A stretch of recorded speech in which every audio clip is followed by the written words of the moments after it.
أعوذ بالله من الشيطان الرجيم بسم الله الرحمن الرحيم الحمد لله رب العالمين الصلاة والسلام على سيد المرسلين خاتم النبيين رحمة للعالمين أبي القاسم محمد والصلاة والسلام على أهل بيت الطيبين الطاهرين.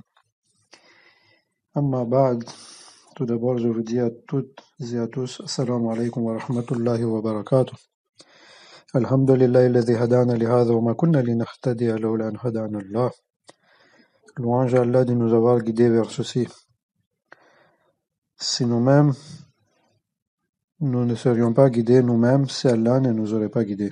Nous disons, Alhamdulillah, louange à Allah de nous avoir donné cette occasion, que nous allons, Inch'Allah, commencer à apprendre sa langue.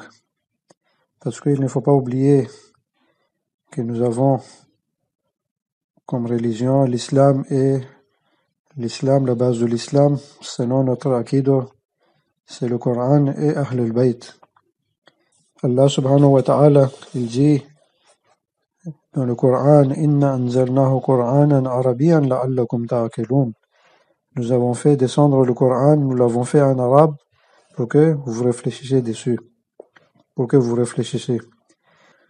C'est une langue de réflexion par principe. De toute façon, Inch'Allah, vous allez vous rendre compte pourquoi c'est une langue de réflexion, parce que c'est une langue qui est très profonde, très riche. Et c'est une langue, malgré que c'est une vieille langue, c'est toujours une langue vivante jusqu'à maintenant. Et c'est très rare de trouver une langue qui existait avant 1000 ans et qui est toujours en cours et que c'est toujours utilisé jusqu'à maintenant. En tant que musulmans, nous avons cette responsabilité de connaître cette langue.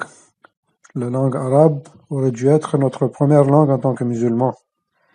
Comme nous le savons nous tous que la langue arabe, c'est une langue qui est négligée par les musulmans en particulier.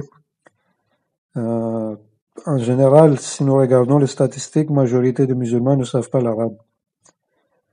Et ceux qui savent l'arabe aussi, dommage, ils utilisent les dialectes, mais ils n'utilisent pas l'arabe littéraire. La langue arabe, c'est devenu une langue qui est, on va dire, délaissée, malgré que c'est une langue qui est très riche. Et c'est une langue, par principe même, la langue de l'islam, en fait. Donc, en tant que musulmans, nous devons apprendre la langue arabe. Nous n'avons pas d'autre choix. Pourquoi? Parce que, premièrement, Allah subhanahu wa ta'ala, il dit que nous avons fait du Coran, nous l'avons fait en langue arabe pour que vous réfléchissiez dessus. Dans un autre verset, Allah subhanahu wa ta'ala, il dit أَفَلَا يَتَدَبَّرُونَ الْقُرْآنَ أَمْ عَلَى قُلُوبٍ أَقْفَالُهَا.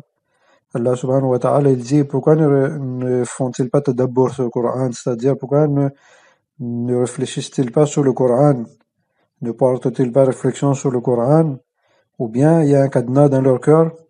Qu'est-ce qui les empêche? Nous voulons vraiment suivre ce qu'Allah subhanahu wa ta'ala dit. Nous n'avons pas d'autre choix que de connaître la langue arabe. Pourquoi? Parce qu'Allah, il nous dit, nous devons. Quand Allah, il dit, est-ce qu'il y a un cadenas qui nous empêche de faire tadabbur dans le Coran? Et le Coran a été envoyé pour que nous réfléchissions dessus, pour que nous fassions tadabbur. Et comment nous pouvons faire tadabbur si nous ne maîtrisons pas la langue arabe? Ça devient une sorte d'obligation, en fait, d'apprendre la langue arabe. De toute façon, on a un hadith que talabul ilm, c'est une obligation pour tous les musulmans et musulmanes. Et talabul ilm, ce hadith, en général, ça parle du ilm ad-din, ilm Allah. Ça englobe le Coran, l'Ahl al-Bayt, hadith d'Ahl al-Bayt, salamun alayhim ajma'in, etc. Et donc, pour apprendre le ilm, en fait, nous n'avons pas d'autre choix que d'apprendre la langue arabe. D'où l'importance de cette langue, parce que c'est une langue base, en fait, dans l'islam. Et donc, nous devons apprendre l'arabe, et l'arabe doit être notre première langue. À défaut, c'est pas grave si, on va dire, on n'est pas né arabe, on a eu notre langue maternelle, ça doit être notre deuxième langue. Mais c'est pas grave, on va dire encore que bon, on n'a pas eu le temps d'apprendre quand on était petit, on a appris le français, le gujarati, l'anglais, l'espagnol, l'allemand, etc. Le farsi, c'est pas grave, vous mettez au moins cette langue en 5e langue, par exemple. Mais il faut absolument l'apprendre. Parce que si nous avons pu apprendre toutes ces langues et que nous n'avons pas pu apprendre l'arabe, on n'a pas de toute façon d'excuse devant Allah subhanahu wa ta'ala. C'est très important d'apprendre la langue arabe. Pourquoi? Parce que, comme on a dit, qu'Allah nous invite à faire tadabbur dans le Coran et nous ne pouvons pas faire tadabbur dans le Coran si nous ne savons pas l'arabe. C'est pas possible. Parce qu'il y a tellement de finesse dans la langue arabe que c'est très profond en fait et ça a besoin de porter des réflexions. Et que moi, quand je vais porter réflexion, peut-être ce que je vais trouver, c'est pas forcément ce que un autre va trouver. C'est tellement profond que chacun y trouve quelque chose et qui peut être différent de ce que moi j'ai trouvé. Et pareil, on a aussi des hadiths, ta'allamu al-arabiyya, yani apprenez l'arabe, wa allimuha, yani enseignez-le aux autres. Yani, au début, nous devons apprendre pour nous-mêmes et après nous devons l'enseigner pour les autres. Ça, on a des hadiths de nos Ahlul Bayt. On a aussi un autre hadith qui dit que nous devons apprendre l'arabe. Pourquoi? Parce que c'est une langue avec qui Dieu parle avec nous. Quand nous lisons le Coran, c'est que Dieu il parle avec nous. Vous voyez, quand nous faisons le doigt, nous parlons avec Allah, mais quand nous lisons le Coran, Allah il parle avec nous. Comment est-ce possible, par rapport à ce Créateur, ce Seigneur, le Tout-Puissant, vous imaginez Allah subhanahu wa ta'ala, c'est quoi comme puissance? C'est quoi comme Seigneur? Vous voyez, il est en train de parler avec nous, et nous faisons en sorte que, voilà, nous voulons pas entendre, que nous voulons pas en savoir. Ça, de toute façon, ça va nous coûter cher un jour, si nous n'allons pas apprendre la langue arabe. Parce qu'on n'a pas de prétexte ni d'excuse.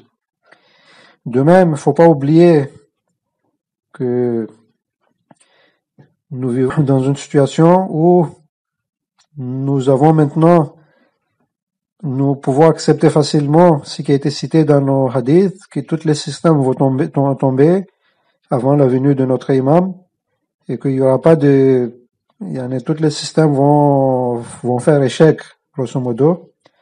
Et finalement, l'imam va venir, et c'est lui qui va reprendre la suite, et il va propager le vrai système qui est basé sur la justice et la réussite.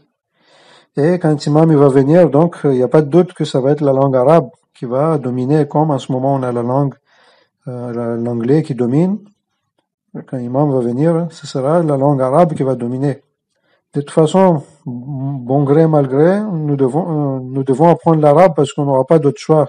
Si nous allons vivre après la venue de notre imam, Ajjallahu ta'ala Fajr Sharif, et que Dieu nous donne cette tawfiq, cette chance de vivre dans son système, de toute façon, ce sera la langue arabe. Je pose la question, qu'est-ce qui est mieux là? Quelqu'un qui a cru avant qu'imam il vient, qu'il a appris l'arabe, et voilà, l'imam est venu, et donc il utilise cette langue en fait dans le système de l'imam. C'est ça qui est mieux, ou bien, malgré, on va dire qu'il ne voulait pas trop, mais bon, c'est devenu une langue, comme l'anglais, langue dominante, donc il apprend. Bon, là, c'est pas vraiment l'honneur de quelqu'un qui apprend la langue, parce que ça devient une sorte de par intérêt, en fait. Avant qu'imam il vient, si nous allons apprendre la langue arabe, et que si nous avons cru qu'Inch'Allah, bientôt, cette langue va devenir une langue mondiale, c'est toujours différent. Vous voyez, à l'époque du Saint-Prophète, sallallahu alayhi wa sallam, avant avant la conquête de la Mecque, on va dire victoire des musulmans, victoire finale des musulmans, ceux qui ont cru, ils ont plus de prestige devant Allah subhanahu wa ta'ala que ceux qui ont cru après victoire sur la Mecque. Vous voyez? Parce qu'une fois que la Mecque a été conquise, c'est-à-dire les musulmans ont repris la Mecque, après bon c'était la base en fait, et donc ça veut dire que les musulmans ont gagné, et donc après les gens, même s'ils ont accepté l'islam, bon, ils n'avaient pas d'autre solution de toute façon.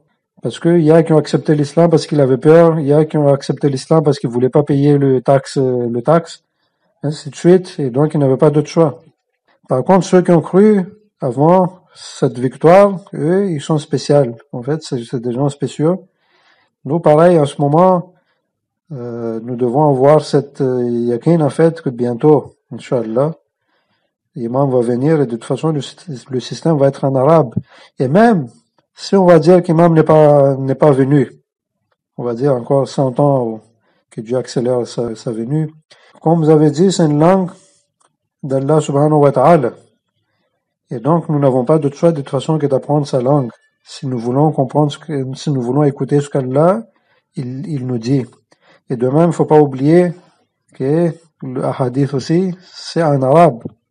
Si nous voulons apprendre vraiment l'islam, nous n'avons pas d'autre choix que d'apprendre l'arabe. Et pareil, les divers doigts que nous lisons, c'est en arabe aussi. Si nous comprenons même quelques phrases en arabe, quand nous lisons les doigts, ça peut changer toute notre vie. Voyez. Inch'Allah, cette introduction, c'était pour vous montrer l'importance de la langue arabe. Donc, Inch'Allah, on ne va pas négliger cette occasion que nous avons eue et nous avons fait un effort pour apprendre cette langue avec l'aide d'Allah subhanahu wa ta'ala, bien sûr, et en demandant l'intercession de nos ma'soumin salamullahi alayhim ajma'in. Assalamu alaikum jami'an wa rahmatullahi wa barakatuh.